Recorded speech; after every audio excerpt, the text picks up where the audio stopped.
चलिए सिद्धांत प्रवेश का भाग 3 के खंड वा का पाठ 2 पुण्य और पाप, पुण्य पाप, ये आज पढ़ेंगे।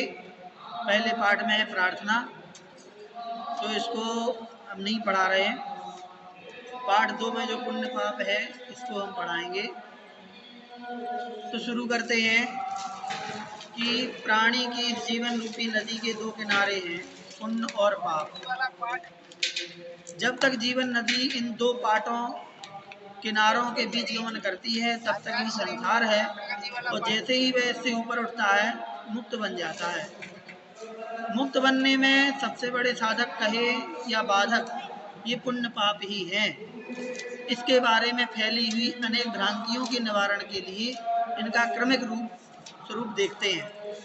तो प्रस्तावना में मात्र इतना ही कहा है कि जो प्राणी की जीवन जो चल रहा है इसके दो किनारे हैं। जैसे नदी के दो किनारे होते हैं, ऐसे ये जीवन भी दो किनारों के बीच में चल रहा है, एक पुण्य और पाप। ठीक, तो जैसे ही पुण्य और पाप खत्म होता है वैसे ही ये जीवन खत्म हो जाता है, मतलब जीवन मुक्त हो जाता है।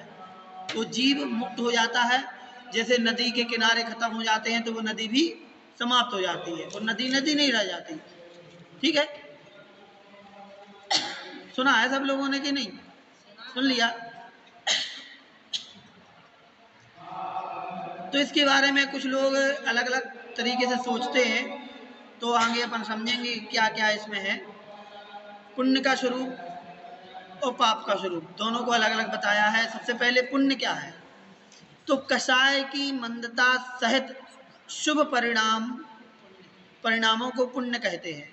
कषाय की मंदता सहित शुभ परिणाम पुण्य क्या है? कषाय मंद हो, क्रोधमान माया लोग ये मंद रहे, और उनकी मंदता के साथ ही जो हमारे अच्छे परिणाम होते हैं, क्योंकि कषायों की मंदता होगी तभी अच्छे परिणाम बनेंगे, नहीं तो परिणाम भी अच्छे नहीं बनेंगे। ठीक, विचार भी तभी अच्छे बनेंगे जब कषाय मंद होंगी। तो कषायों की मंदता के सहित जो शुभ परिणाम है पुण्य कहते हैं, या जो आत्मा को पवित्र बनाता है उसे पुण्य कहते हैं।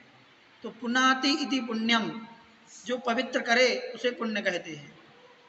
तो पुण्य का अर्थ ही होता है पवित्र, शाब्दिक अर्थ तो यही होता है, पुण्य मतलब पवित्र। ठीक है ना?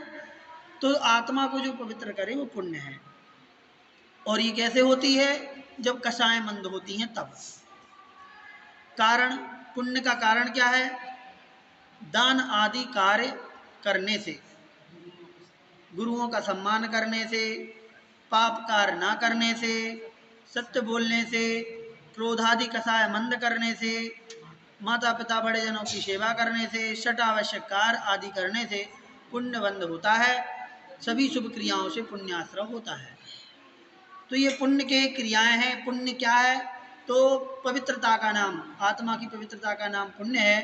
कषाय जब मंद होती हैं तो पुण्य परिणाम होते हैं। और ये कैसे होता है?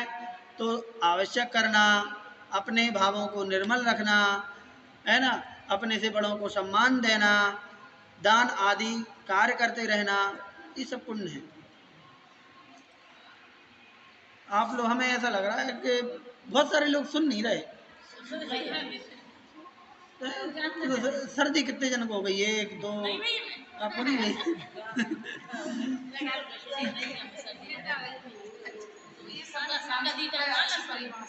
हैं? अच्छा,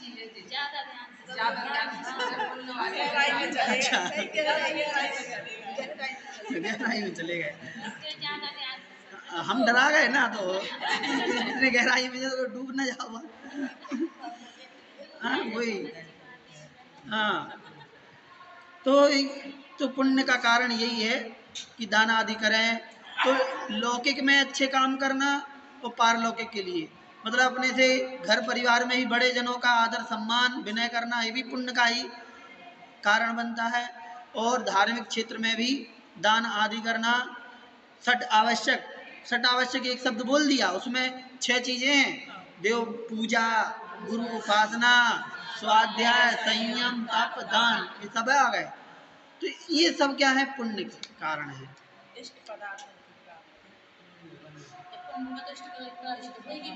इष्ट पदार्थों की प्राप्ति जिससे हो वो पुण्य है। पाप क्या है, संक्लेश अर्थात कसाय की तीव्रता सहित जो अशुभ परिणाम होते हैं, तीव्र परिणाम होते हैं, वो पाप कहलाते हैं। और या फिर ये कहें अनिष्ट पदार्थों की जिससे प्राप्ति होती है वो पाप कहलाता है।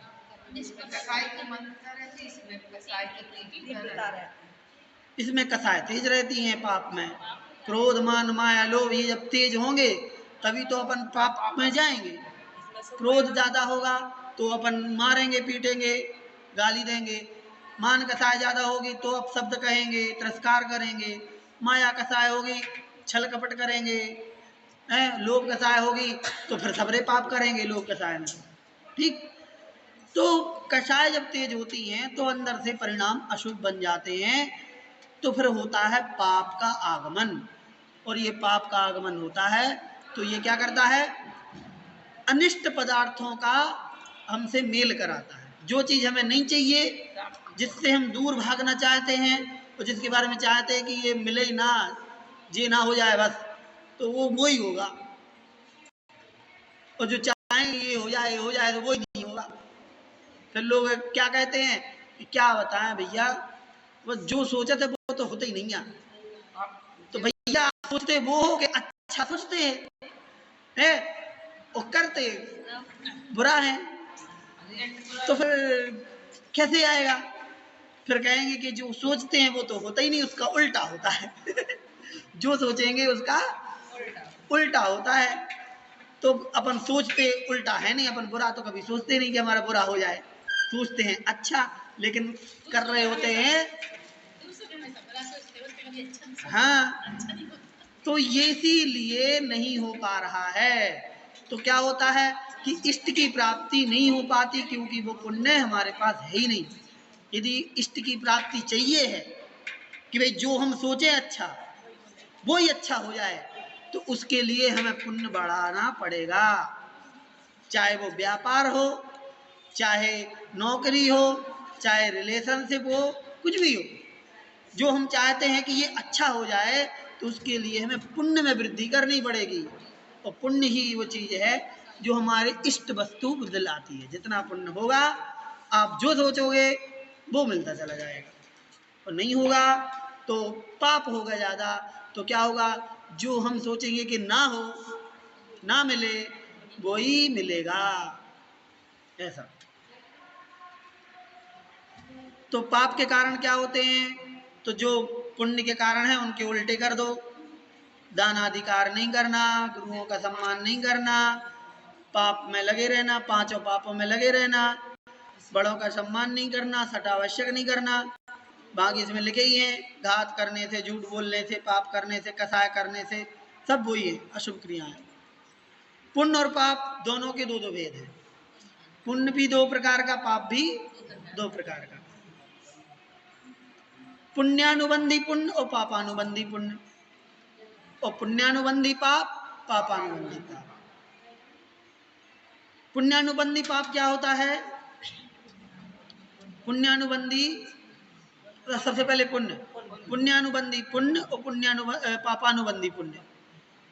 तो पुण्यानुबंधी पुण्य मतलब पुण्य का अनुबंध कराने वाला पुण्य, मतलब ऐसा पुण्य जिससे हमें आगामी काल में भी पुण्य का ही बंध हो, वो कहलाता है पुण्यानुबंधी पुण्य। मतलब अभी भी कर रहे हैं और आगे का भी। अभी पुण्य है अपने पास, अभी पुण्य का उदय चल रहा है, और ऐसे कार्य उस पुण्य के उदय में भी हम पुण्य ही बांध रहे हैं।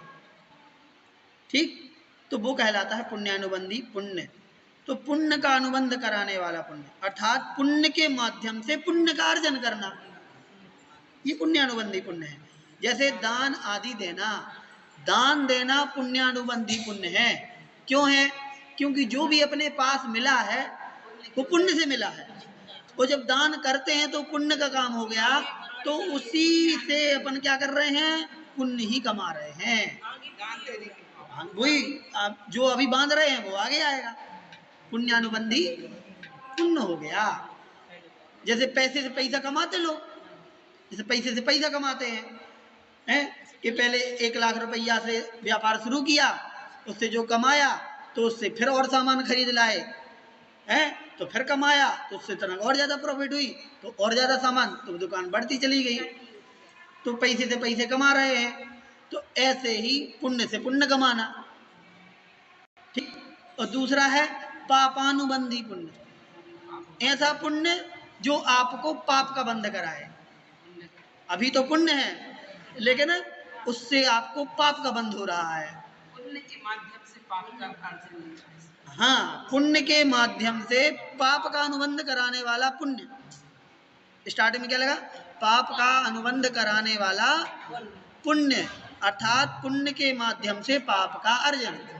तो अभी हमारे पास पुण्य है लेकिन अब हम पुण्य नहीं कर रहे, पाप कर रहे, तो क्या होगा? पुण्य तो मिला लेकिन पुण्य का हम यूज पाप में कर रहे हैं। कि जैसे धन दौलत अपन को सब कुछ मिल गया, शरीर अच्छा मिल गया, बुद्धि अच्छी मिल गई, दिमाग तेज चल रहा है, लेकिन उस दिमाग का इस्तेमाल क्या कर रहे हैं? दूसरों को धोखा देने में, छल करने में, दूसरों को प्रताड़ित करने में उस बुद्धि का इस्तेमाल कर रहे हैं। आतंकवाद फैलाने में जो टेररिस्ट होते हैं वो बड़े बड़े साइंटिस्ट ही टेररिस्ट बनते हैं। मतलब ऐसे कोई टेररिस्ट नहीं बन सकता, आतंकवादी नहीं बन सकता। क्यों? उनको बहुत प्लानिंग करनी पड़ती है, बहुत ज़्यादा रिसोर्स करने पड़ते हैं।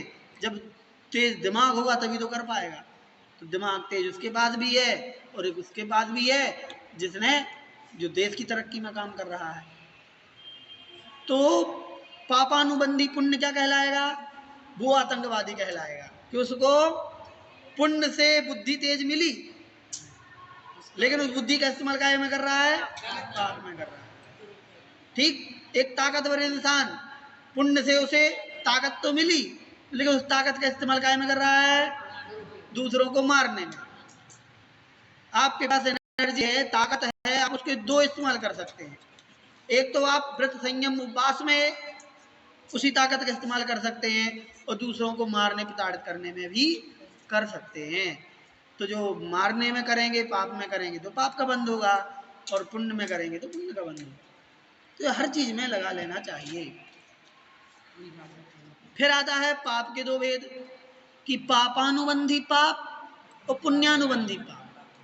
मतलब पाप का उदय चल रहा है और पाप के उदय में भी अपन पाप का ही काम कर रहे हैं तो पापानुबंधी पाप हो जाएगा।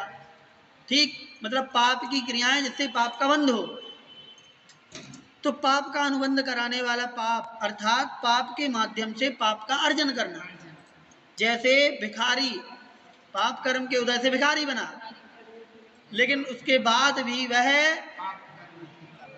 किसी को मारना, चोरी करना, है ना, जीवों की हिंसा करना, इसमें लगा हुआ है और बुरा ही बुरा सोच रहा है, मन से भी हाथ पांव से ज्यादा कुछ नहीं कर पा रहा, तो मन ही मन में कि जो मर जाता तो अच्छा रहता। भले नहीं मार पा रहा है लेकिन मारने का सोच रहा है कि नहीं?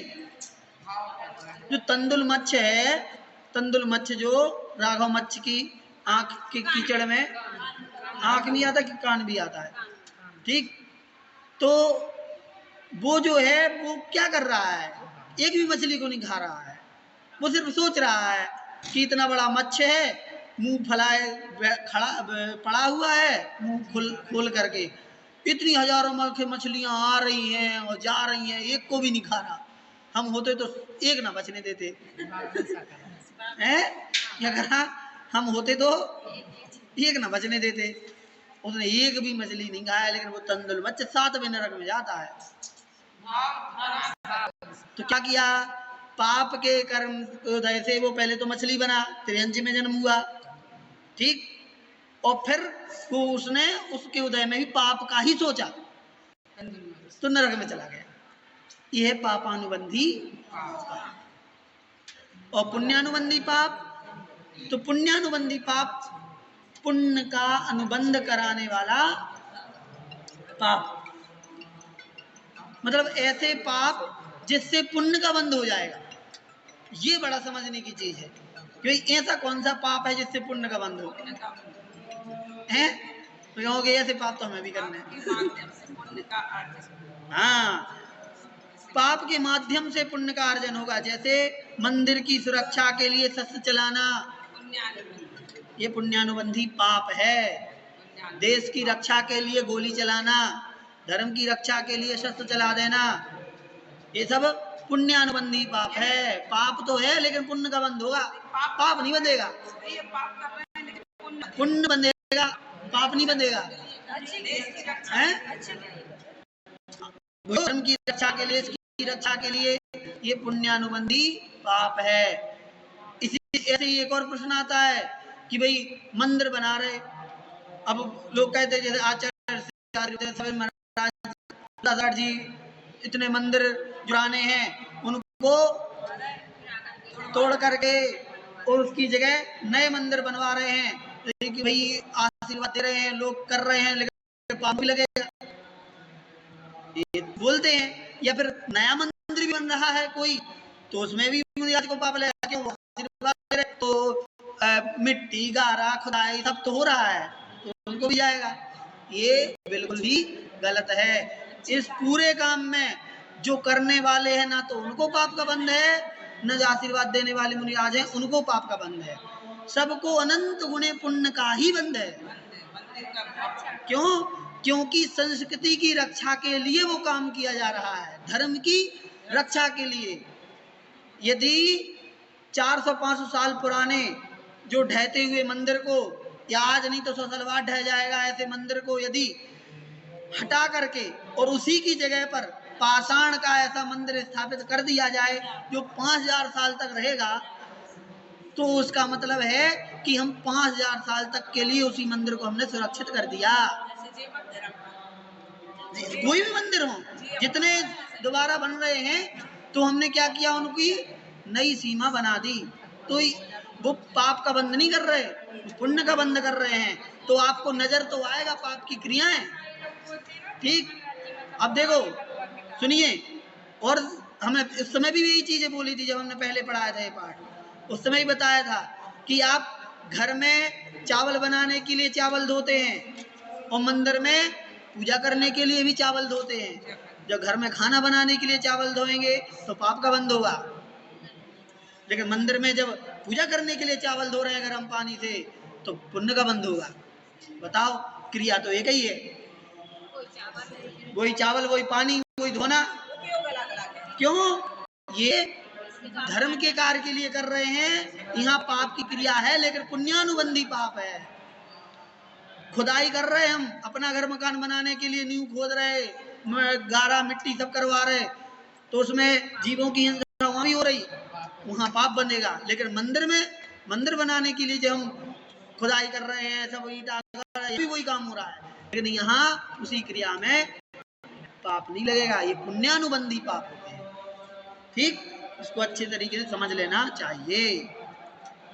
पुण्य पाप का फल, कुछ आचार पाप को लोहे की बेड़ी, पाप को लोहे की बेड़ी और पुण्य को सोने की बेड़ी बताकर एक सा मानते हैं कि बेड़ी दोनों हैं, एक लोहे की है एक सोने की है, तो बंधे तो दोनों ही में रहना है,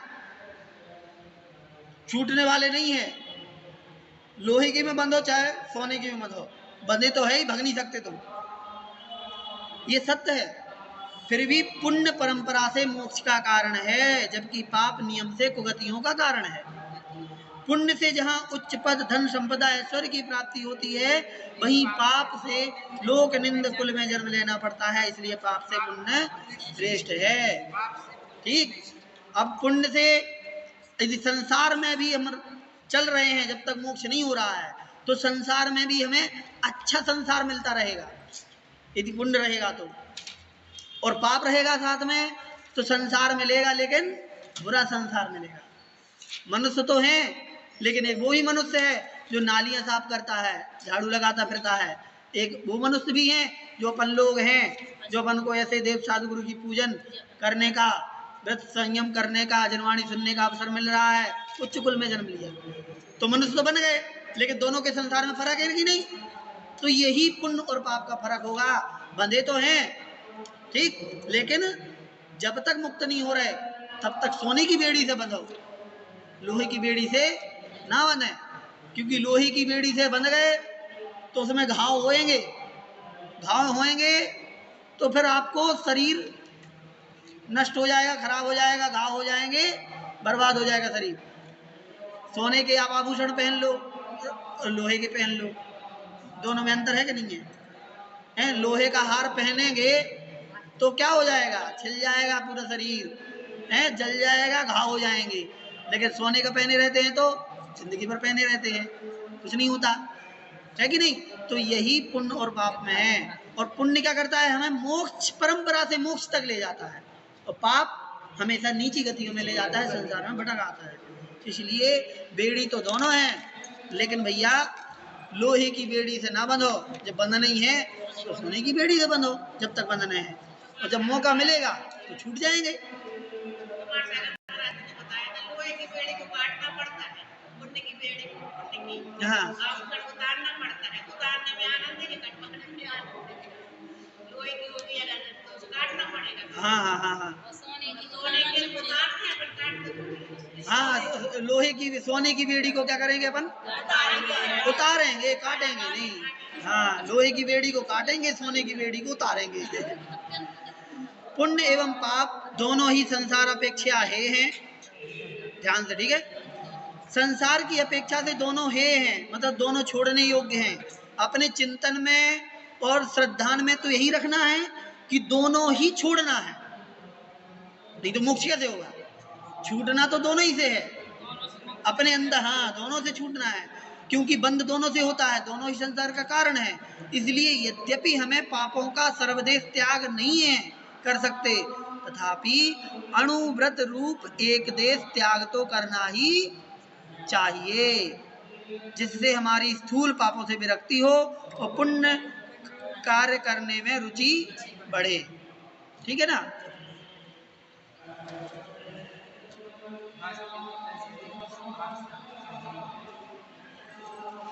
वास्तविकता यह है कि पाप सर्वथा है पाप, और पुण्य कथनचित है कथनचित उपादेय। पाप तो है ही, लेकिन पुण्य एक अवस्था में उपादेय है और एक अवस्था के बाद हे हो जाता है। कब होता है? हम गृहस्थों के लिए तो पुण्य उपादेय है, गृहस्थों के लिए, लेकिन शुद्धोपयोगी मुनियों के लिए वही पुण्य हे हो जाता है। ठीक, शुद्धोपयोग सर्वथा उपादेय है, शुद्धोपयोग। अतः हमें कसायों की मंदता रखते हुए पापों का एक देश त्याग करके जब तक गृहस्थावस्था है तब तक अणुव्रतों को तो अवश्य धारण करना चाहिए, और भविष्य में महाव्रतों को धारण करके शुद्धोपयोग की भावना रखनी चाहिए कि आगे शुद्धोपयोग हो, ये तो सोचना ही चाहिए। ठीक है, तो चलिए ये पाठ अपना यहाँ पे पूरा हो गया।